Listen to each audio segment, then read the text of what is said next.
Galveston Bay is the heartbeat of the ecosystem along the upper Texas coast. It supports a vast network of animal, bird, and marine life, even as it leads the nation in petrochemical production. Protecting this fragile environment is Linda Shead's passion and life's work. There's a blue crab scurrying away from me. Linda's magic power is an extraordinary ability to create consensus among people with sometimes divergent interests. Okay, are we ready to get started? We're going to talk about funding sources and coming up with ideas.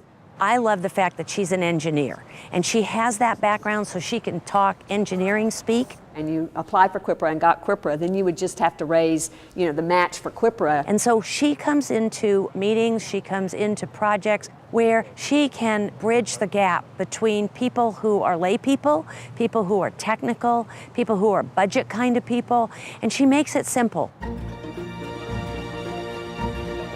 Linda was around at the formation of the Galveston Bay Foundation. She became our first executive director in 1989, and she stayed in that role for 13 years and helped make it an organization that people respected.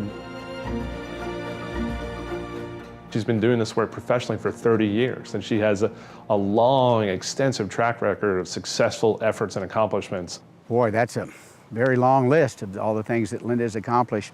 From the perspective of working with her when she was at Galveston Bay Foundation and Trust for Public Land, she is articulate, eloquent, passionate, and understandable. And I think all those things just add to why Linda is so amazing. Linda now has her own consulting service, but somehow finds the time to help out many other organizations. She's very busy within the weeds of environmental nonprofits, but she stays grounded here, in her roots, in real weeds. There should be 14 boats besides ours and 15 people. This is Interstate 10. We're here, and we'll go down to the Turtle Bayou Nature Preserve. Tom Douglas is Linda's husband. Many, many, many years ago, Tom and Linda met on a canoe trip just like this one. Okay, are we ready to gather up? Okay, if that doesn't work, I've got it. We want people to learn about nature. We want them to see it. Both of us really care deeply about it, and whether it's our work or whether it's our recreation time, it means a lot to us. We're still as active as we can be, so every day we just really do the best that we can, and we hope that will add up to something that will be worthwhile.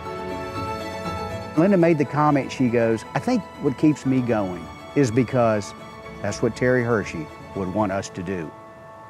We just have to keep going. We can't stop.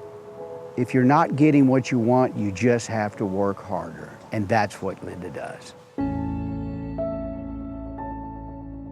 I'm honored and grateful for this award for my work, and especially knowing that it comes through folks for whom I have such deep respect. I owe Terry Hershey for nudging and assisting me in making a shift from a single Galveston Bay focus to include land conservation. I owe so much to my spouse, Tom Douglas, and to all the women in conservation in our region. Through our collaborations, we are able to see beyond our individual lenses to the greater good for our communities.